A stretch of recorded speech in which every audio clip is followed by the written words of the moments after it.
세상의 소식들은 많은 변화를 일으켜주고 그 변화의 흐름 속에 때로는 위기를, 때로는 불안을, 또 어떤 때는 위로를 받기도 해봅니다.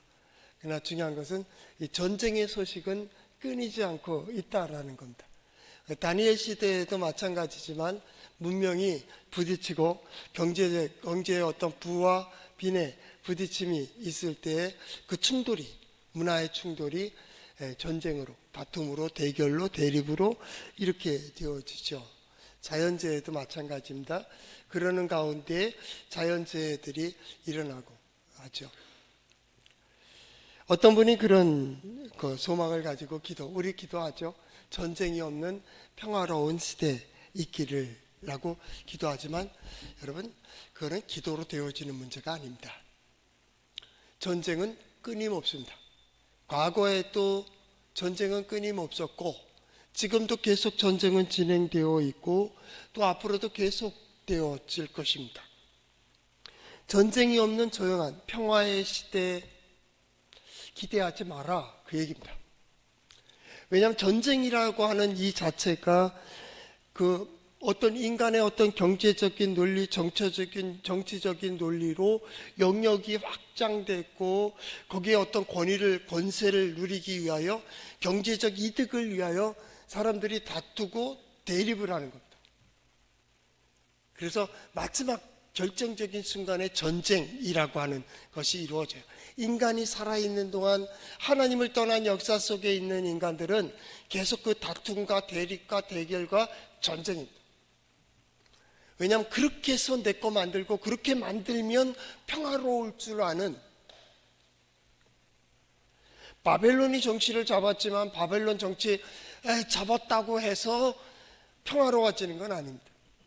그 다음 페르시아 시대가 있었고요. 페르시아 시대가 끝나면 알렉산더 대왕이 또 중동을 또 휘몰아치고요. 알렉산더 후에는 그 장군들이 또 휘몰아치고 나중에 로마가 또 쳐들어오고 끊임없이 전쟁은 끊임없다. 무력으로 평화 이룰 수 없다. 우리 팍스 로마나 그러잖아요. 로마의 평화, 말발굽으로, 창으로, 칼로, 꼼짝마. 이게 평화입니까? 평화 아니잖아요. 계속 이루어지고 있는 시대가 어떻게 흘러가는지 우리는 믿음의 눈으로 분명히 보아야 됩니다. 과연 하나님께서 지금 어떻게 이끌어가고 계시며 우리는 과연 어디에 서야 되는지, 이 시대가 어떻게 바뀔까는 그건 중요한 게 아니에요.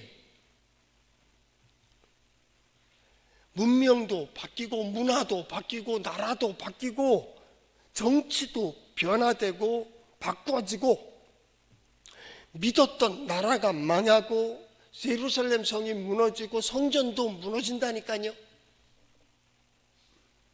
중요한 것은 우리가 어떻게 살 것인가, 그런 상황 속에서 나는 어떤 신앙 고백을 할 건가. 전쟁 중에도, 환난 중에도, 재난 중에도, 어려운 가운데에서도, 힘든 가운데에서도, 평안한 가운데에서도 나의 나됨은 어디 있느냐는. 전쟁이 없어서 편안해요? 경제적으로 부유하기 때문에 평안해요? 아니에요. 환경이 우리를 평안하게 행복하게 하는 게 아니에요. 하나님을 떠난 역사는 격변하고 격동하고 있다고요. 믿음의 사람들은요, 격동하지 말고 격변하지 않게 해주세요. 아니요. 하나님도 원하세요. 평화롭기를, 서로 조화를 이루고 균형을 이루고 함께 더불어 살기를, 이건 하나님의 뜻이에요. 거기에 대해서 내 이득과 내 욕망과 내 욕심과 내 마음을 채우기 위하여 저놈은, 저것은, 저편은 대립, 뺏어서라도 내 것, 굴복시켜서라도 평화 되겠어요? 한쪽에는 정치를 잡았어요. 한쪽에서는 억울해요. 한쪽엔 전쟁에 승리했어요. 한쪽에서는 눈물을 흘리고 있어요. 뭐 할까요? 두고 보잖아요. 언젠간 또 벌어지고 또 벌어지는 악순환, 하나님을 떠난 인류의 악순환 속에 우리는 이건 아니야, 악순환의 고리를 누군가는 스톱 시켜야 되는데 하나님밖에는 해답이 없다. 예수 그리스도만이 소망이다. 그 말씀의 가치를 가지고 세상을 향하여 아니요, 그만. 그리고 하나님께로 돌아서며 예, 당신의 뜻을 따르겠습니다. 이걸 회개란 뭐예요? 돌아서는 겁니다. 돌아서면 돼요. 자기는 안 돌아서며 바꾸길 바란다는 이 자체가 문제예요. 자기가 안 바뀌었는데 아무리 갖다 주면 뭐합니까? 아무리 쥐어주면 뭐합니까? 아니라는데. 회개가 뭐요? 지금까지의 생각과 지금까지의 가치관과 지금까지의 경험을 깨부시는 거예요. 슈브. 지금까지 살아왔던 집을 불태워버리고 부셔버리는 거예요. 그리고 돌아서는 거예요. 이제는 하나님으로 집을 짓고 말씀으로 집을 짓고 믿음으로 집을 짓고 믿음으로 살아간다고. 세상의 논리가 아닌. 우리가 요셉과 야곱 복을 비교하면서 그 얘기했죠. 야곱은 어떻게 해서라도 내 거 만들고 많이 가지고 높이 올라가고 쟁취하면 행복할 줄 알았어요. 그런데 그것 때문에 고달픈 삶을 바로 앞에 서서 그가 고백하는 게 뭡니까? 내가 130년 살았는데 험악한 세월 살았습니다. 왜 험악했어요? 자기 성격 때문이다. 자기 성격과 자기 기질로 똑같은 사람들끼리 부딪히는 역사입니다. 그런데 애굽에 내려가서 아들을 요셉을 봅니다. 전혀 다릅니다. 어떻게 보면 세월에 어리석은 자같이 미련한 자같이 바보같이 그냥 그 세월에 묻혀서 살았습니다. 어렸을 때는 아버지의 보호 안에 있었지만은 그 보호받는 것을 시기하고 질투하는 형제들의 미움을 당하고 심지어 죽을 고비를 하고 노예로 끌려갔다니까요. 보디발 집의 노예 종으로 살았습니다. 잘하고 있었는데 잘함에도 불구하고 노예라는 그런 거 아닙니까? 감옥에 갇혀버립니다. 그런데 놀랐습니다. 그는 고백합니다. 므낫세와 에브라임입니다. 하나님께서 나로 지난 모든 시름을 다 시원하게 씻어주셨다. 모든 고난을 다 잊을 정도의 은혜를 베풀어 주셨다는 겁니다. 더 나아가서 에브라임입니다. 창대케 해주신다. 점점 잘 돼가는. 야곱에게는 이스라엘이라는 이름을 주셨지만은 우리가 요셉 생각하면 무슨 생각이 납니까? 여호와께서 함께 하심으로 형통한 자가 됩니다. 여호와께서 요셉과 함께 해주심으로 히브리어는 그대로 돼 있어요. 여호와의 요셉입니다. 요셉이 여호와와 함께 했기 때문에 요셉이 하나님의 약속대로 이루기 위하여 아니요. 하나님이 처음부터 끝까지 함께 하셨고 하나님께서 모든 일마다 때마다 함께 하셨고 요셉은요 그냥 순종하는 거예요. 성실하게 진실하게. 오늘 다니엘을 보아야 되기 때문에 이것을 이해해야 됩니다. 시대가 어떤 시대냐는 중요한 게 아니에요. 내가 과연 어떻게 보고 어떻게 고백하느냐가 중요한 거예요. 혼란할 때에도, 어려울 때에도, 평안할 때에도, 가정에서, 일터에서, 내 인생의 삶 속에 과연 나는 어디를 향해 가고 있습니까? 믿음의 눈으로 분석하는 거예요. 가정, 이대로 되겠습니까? 내 인생, 그리고 내가 살아가고 있는 이 역사, 대한민국이라는 현장 말입니다. 어떻게 흘러가는가? 그들이 편안하면 내가 편안해요? 아니잖아요. 나는 어떻게 고백할 것인가? 중요한 두 가지입니다. 마음과 자세입니다. 이게 믿음입니다. 하나님께서 보여주시고 들려주신 대로 나는 하나님 편에 서는 겁니다. 신앙인의 절대적 가치관은 오직 하나님입니다. 하나님으로 가능합니다. 하나님께서 역사하시면 됩니다. 신앙인의 절대적 가치관은 말씀입니다. 하나님의 말씀에 확신을 가지고 나는 변함없습니다. 하나님이 말씀하신 대로 네가 뭐라 그래도 세상이 뭐라 할지라도 나는 흔들림 없어. 왜요? 그대로 가는 거예요. 그대로 가는 거예요. 다니엘이 그랬어요. 노아도 그랬어요. 요셉도 그랬어요. 믿음의 선진들이 다 그러한 삶을 살았어요. 마음과 그 자세, 그리고 그 지식에 합당한 고백, 들려주신 대로, 보여주신 대로, 그건 하나님께서 내게 들려주신 게 아니야, 이거죠. 그래서 그대로 가는 거예요. 그대로 가면 행복, 그대로 가면 평안이 있다니까 가는 거예요. 저 문에 들어서는 순간 우리는 세상을 향하여 아니요 했다고. 그리고 이 길만이 행복, 이 길만이 평안, 그리고 이 안에 들어왔다고.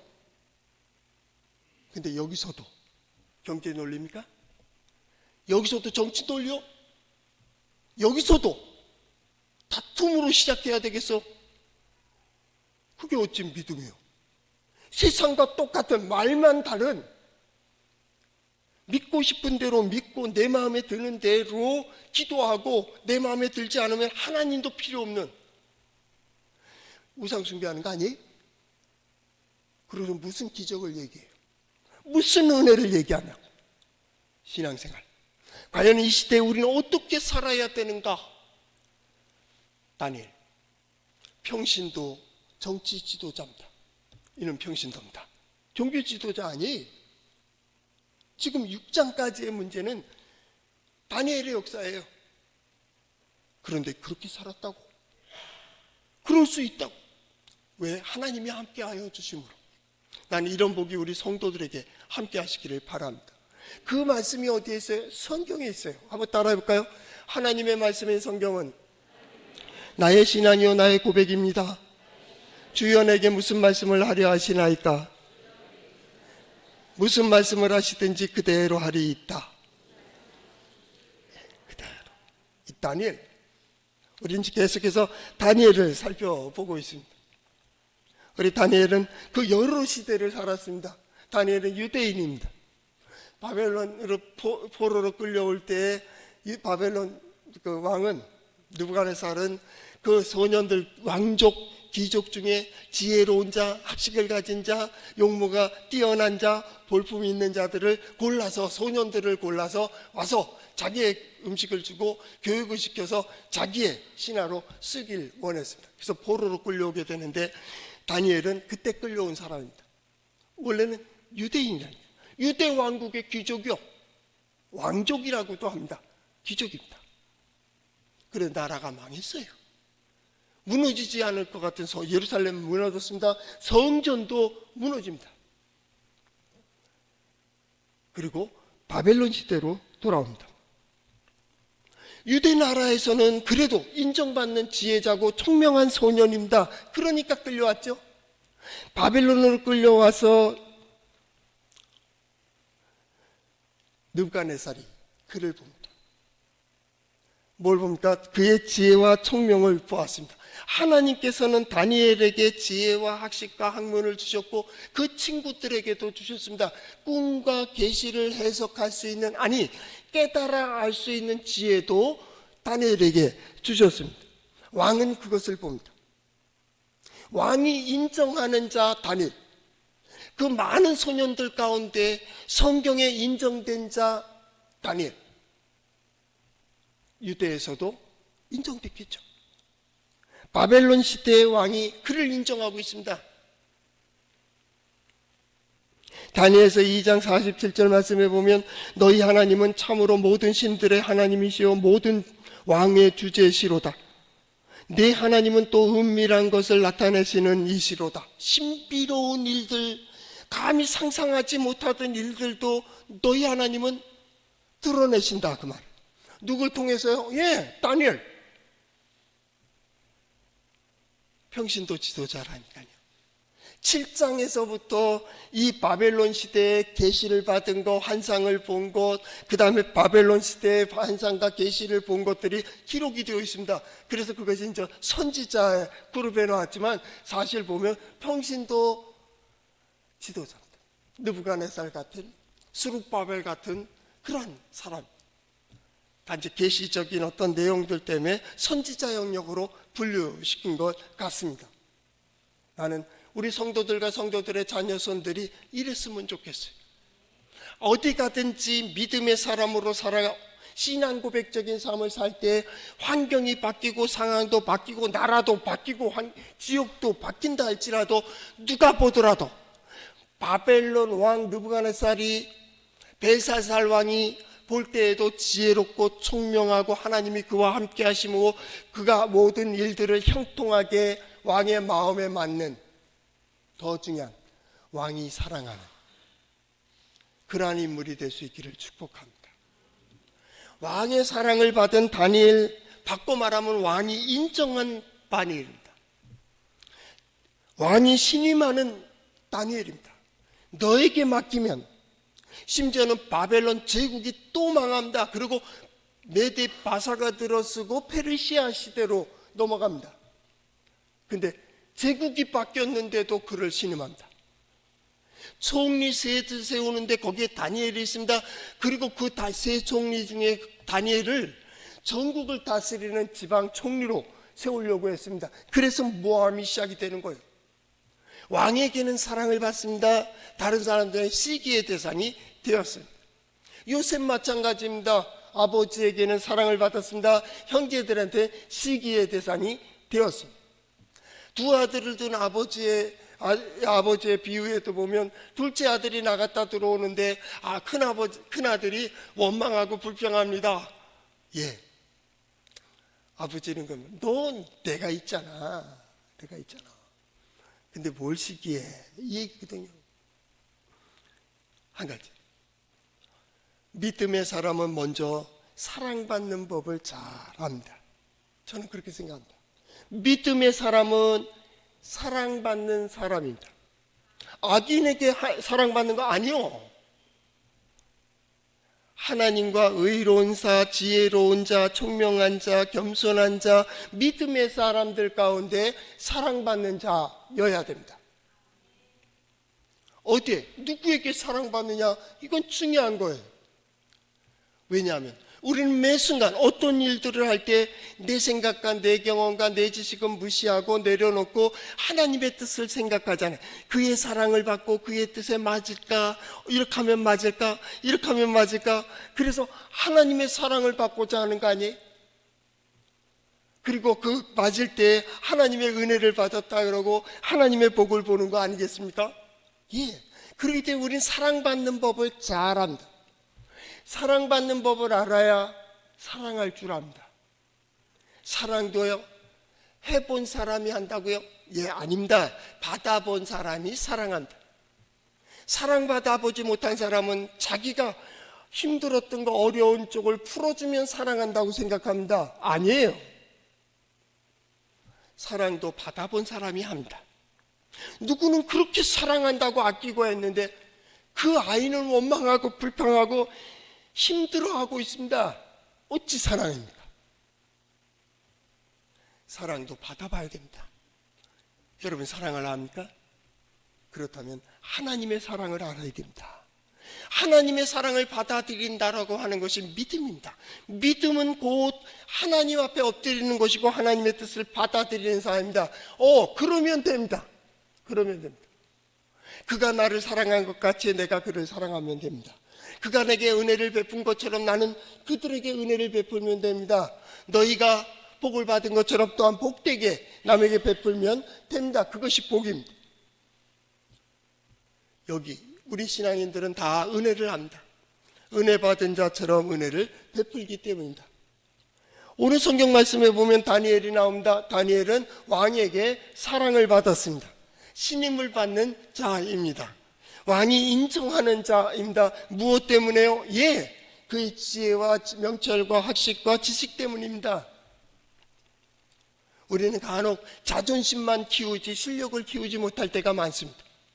예수 믿는데 믿음 뭐요?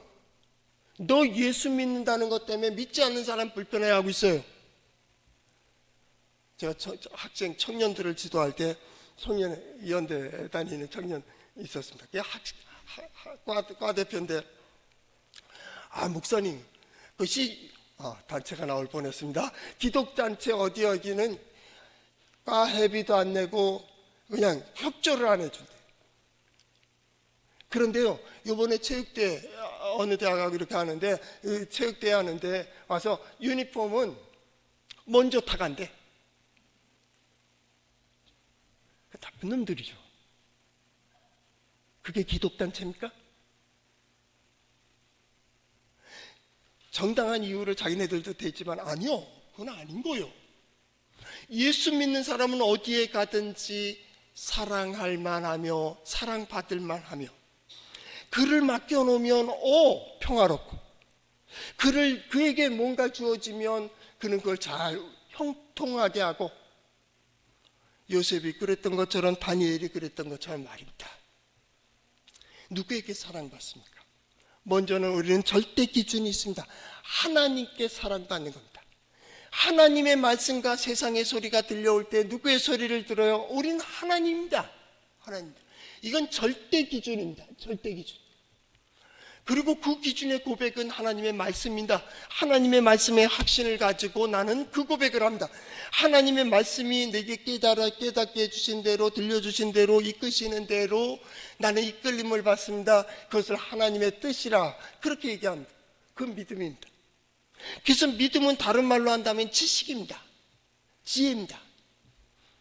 지혜와 같습니다. 믿음 보는 겁니다. 예, 지혜도 보는 겁니다. 믿음은 듣는 겁니다. 예, 지혜도 듣는 것입니다. 믿음은 깨달아지는 겁니다. 지혜도 깨달아지는 것입니다. 누가요? 하나님의 말씀이 깨달아집니다. 하나님의 역사가 보여지게 됩니다. 하나님의 뜻대로 그렇게 되는 거예요. 다니엘은 왕의 사랑을 받았습니다. 왕국에서는 누구의 사랑을 받아야 됩니까? 왕입니다. 이웃불문입니다. 좁은 데서부터 시작할까요? 가정에서는 부모에게 인정받아야 됩니다. 부모가 아무리 마음에 맞든지 맞지 않든지, 제 청년 중에 하나가 이제 과거가 자꾸나 이 사례를 들어야 될 것 같아요. 교회 가면은 야단 맞습니다. 교회 가지 말라고 합니다. 그래서 마저도 교회 가서 이렇게 했는데 한순간 저를 만났습니다. 오지 마. 너희 아버지가 오지 말래잖아. 가지 말래잖아. 오지 마. 그 대신 주중에 나 좀 만나. 신촌에 거기서 만나서 성경 공부를 했어요. 그래서 성경 공부를 가르쳤습니다. 또 했습니다. 힘들지? 예. 그 시간이 되면 가슴에서부터 막 눈물이 난대. 얘 막 굉장히 맞았거든요. 가슴에 막 눈물이 난대. 그런데 그래도 가야 되는 거 아니에요? 맞아 죽어도? 아니, 아버지가 가지 말라 그러잖아. 아버지가. 그래서 몇 달이 지난 다음에, 한 학기 지난 다음 수련회는 참석했어요. 그래서 학교에서 가는 것처럼 왔는지 학교 왔어요. 그때 얘기했어요. 어때? 힘들다. 속에서부터 나는 그러지 말아야지. 내가 예배할 수 있을 그 자유의 시간이 올 때 내가 독립하게 되면 나는 예배 드리는 거에 어떻게 예배 드리겠어? 더 나가. 그 자녀들 지금 이제 30 가까이 20 몇 살 됐겠죠? 그 청년들은 어떻게 됐을까요? 예배. 그 후에 제가 몇 년 후에 한번 연락이 됐었는데 그때 그러더라고요. 우리는요 토요일하고 주일에는 일절 다른 거 안 한대. 그래서 큰 회사 다니고 있다고 했던데 하여튼 그랬대. 예배. 교회 중심에.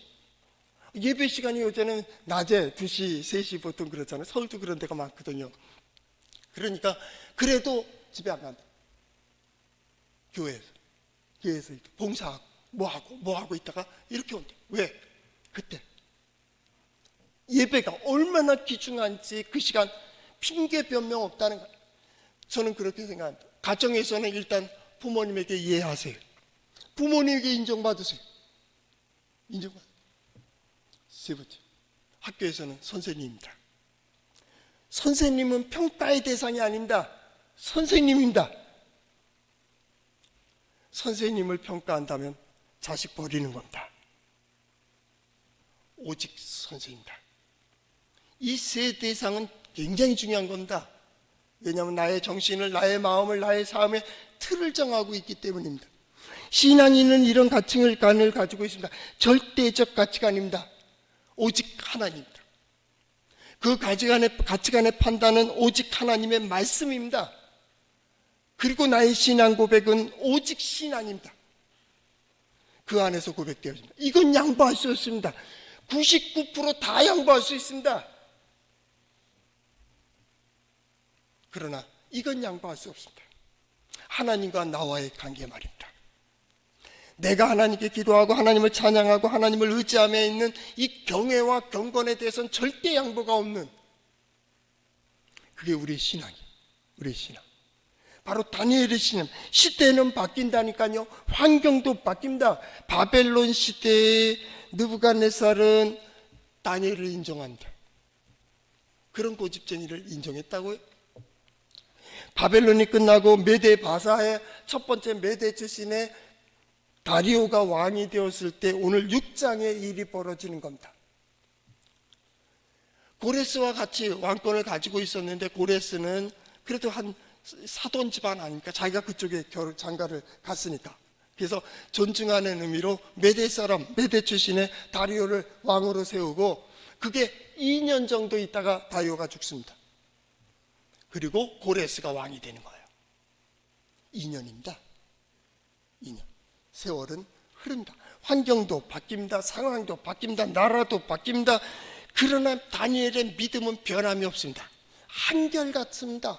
한결같습니다. 언제나 어디에서나 하나님을 중심으로 해서 살았고, 하나님의 역사하심에 대한 기대로, 이게 믿음으로 그 마음과 그 자세는 변함이 없다는, 경외, 경건 다 마찬가지입니다. 믿음으로. 그러나 두 번째, 신앙생활의 표현은 시대에 따라 달라질 수 있다. 시대에 따라 달라질 수 있어요. 이렇게도 표현되고 이렇게도 표현돼요. 젊었을 때 사랑하는 것과 나이 들어 사랑하는 게 다릅니다. 표현이 달라요. 또 사람에 따라 표현이 달라요. 자녀들을 때로는 야단칩니다. 그리고 어떤 분은 사랑의 매, 그래. 대수인 대로 아픔이 없었으면 좋겠어요. 때리지 않았으면 좋겠는데, 하여튼간에 사랑의 매를 얘기합니다. 어떤 사람은 좋은 것을 막 해줍니다. 그게 사랑의 표현입니다. 어떤 사람은 이렇게 보듬어 줍니다. 사랑의 표현입니다. 자, 선물을 준다고 사랑입니까? 때린다고 사랑이요? 아니, 중요한 건 그 마음과 그 자세입니다. 그 눈빛이, 그 마음이, 그 자세가 그를, 나를 사랑한다. 사랑한다고 하면 그가 나에게 어떤 아픔을 준다 할지라도 나는 그에 대해 실망 안 해. 그거 아닙니까? 부모님이 그렇게 야단쳐도 집에 안 나가는 이유, 부모가 날 사랑하는 줄 알아요. 그거 아닙니까? 우리가 모든 상황 속에 변하지 않는 신앙 고백은, 표현은 달라질 수 있겠지만은 그 마음과 중심은 변함이 없다는 거예요. 이 다니엘은 한결같이, 그래서 시대가 바뀌고 환경이 바뀌어도 그는 인정받고 쓰임받았다는 거예요. 쓰임받았다. 저는 그랬으면 좋겠어요. 동해제일장로교에 속한 우리 가족들, 자녀들, 자녀손들이 어디에 가든지 인정받는 진실한 사람, 그에게 맡기면 전혀 염려가 없는 신임받는 일꾼 될 수 있기를 축복합니다.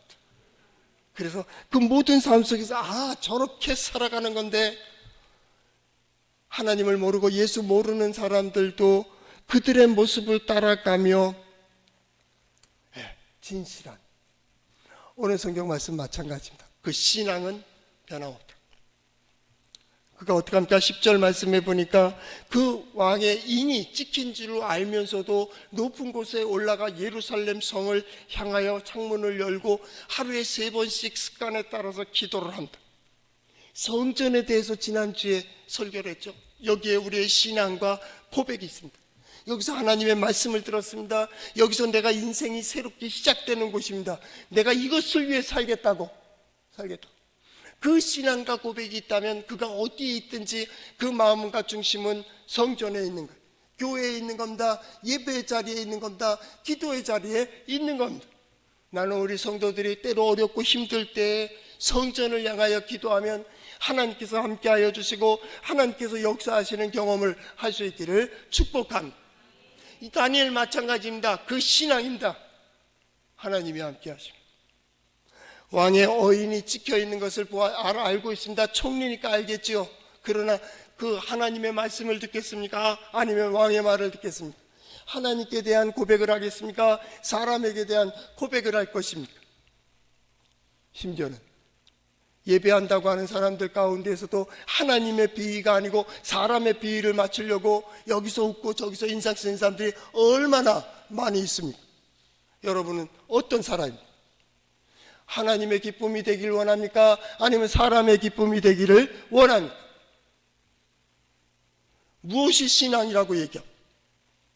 어느 성경 말씀에 모두가 다 사랑할 수는 없습니다. 모두의 사랑을 받을 수도 없습니다.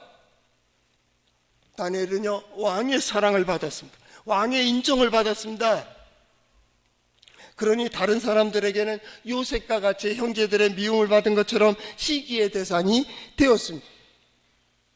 그래서 다른 신을 섬기지 마라, 우상 혹은 종교 금지령이 내렸습니다. 신앙 금지령입니다. 30일 동안이라고 하는 시간, 어떻게 보면 짧은 시간 동안 그 시간만 기도 안 하면 되는데, 타협. 믿음의 사람들이요, 세상과 타협하지 마세요. 타협해야 될 것들이 있지만 타협하지 말아야 될 게 있습니다. 그것은 신앙입니다. 우리는 믿음으로 삽니다. 하나님이 함께 하시고 하나님이 역사하시면, 세상에 뭐가 두려워요? 직분을 가지고 있는 대통령이 두렵습니까? 국회의원이 두렵습니까? 세상에 어떤 직분이 두려워요? 누가 우리를 두렵게 합니까? 우리는 하나님의 백성이에요. 하나님의 자녀입니다. 하나님께서 다니엘과 그 세 친구들에게 지혜와 지식과 학문을 주시고 다니엘에게는 꿈과 계시를 깨닫는 지혜를 주셨던 것처럼 우리 믿음은 그 이상입니다. 그 이상입니다.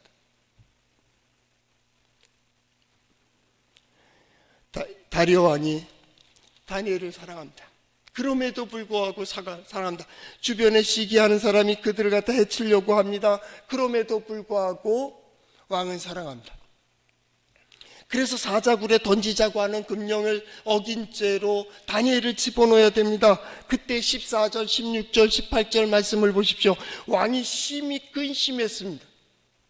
다른 번역으로 보면 몹시 괴로워했다 그 말이죠. 내가 신임하는, 내가 사랑하는 다니엘을 집어넣어야 된다는 게 얼마나 고민스러웠겠습니까?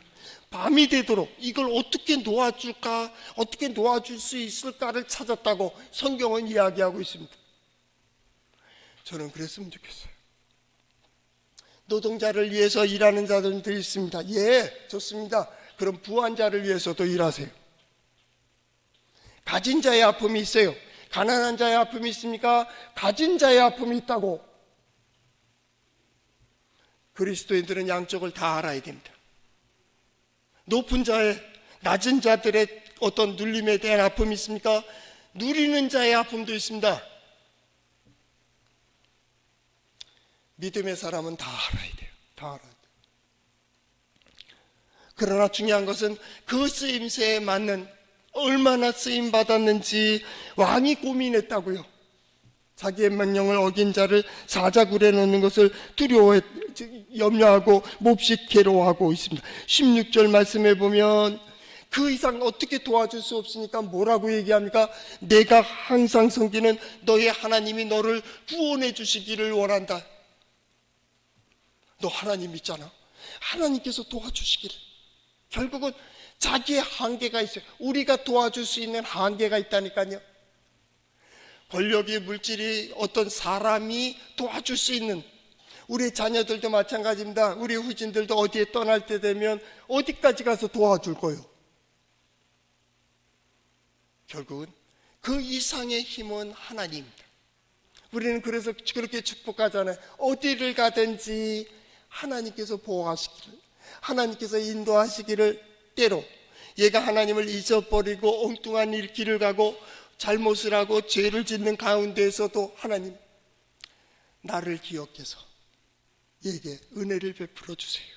은혜를 베풀어. 엎치락치치락 젊었을 때 얼마나 먼지가 많습니까? 아파트 짓는 것처럼 먼지가 많이 있지만은 어느 한 시간이 지났을 때 딱 돌아보면 그때 야곱처럼 말입니다. 하나님께서 하셨다고. 얼룩량이 많이 나오기를 위해서 신풍나무 껍질 벗긴 것을 보여줘서 얼룩얼룩한 게 보여서 튼튼한 것들이, 아롱진 것들이 나왔어요. 야곱은 그렇게 믿었다니까요. 유전의 법칙에 맞지 않아요. 하나님께서 그 소원을 들은 거예요. 믿음의 자녀손들의 그 기도를 들으시고 그 마음을 계속 만족시켜 주셨어요. 시간이 지난 다음에 보니까 하나님이 해주신 거예요. 나는 이런 복이 우리 성도들에게 함께 하시기를 바랍니다. 마지막에 성경 말씀에 보니까 그가 밤새도록 사자굴에 집어넣고도 계속 밤새도록 금식하고, 이 먹는 게 그들의 습관 아닙니까? 간식도 안 먹었다는 겁니다. 금식하고 그들의 오락을 그치고 주변에 음악이 없게 했다는 거예요. 오락을 못하게 했고 잠자리도 않았다. 줌을 잘 때가 되었는데 잠자리에도 들지 않았다라는 겁니다. 그만큼 아낀 거예요. 여러분의 인생에, 여러분 인생에, 여러분의 영역 속에 아끼는 사람이 누구요? 내 자식이니까 아끼는 거요? 내 편이니까만 아끼는 거요? 진짜 여러분을 위하여 세워준 사람이 있고 여러분을 위하여 이루시는 일들이 있을 때에 과연 과거에 저 문 밖에서의 결정처럼 한다면 악순환은 계속되는 거예요.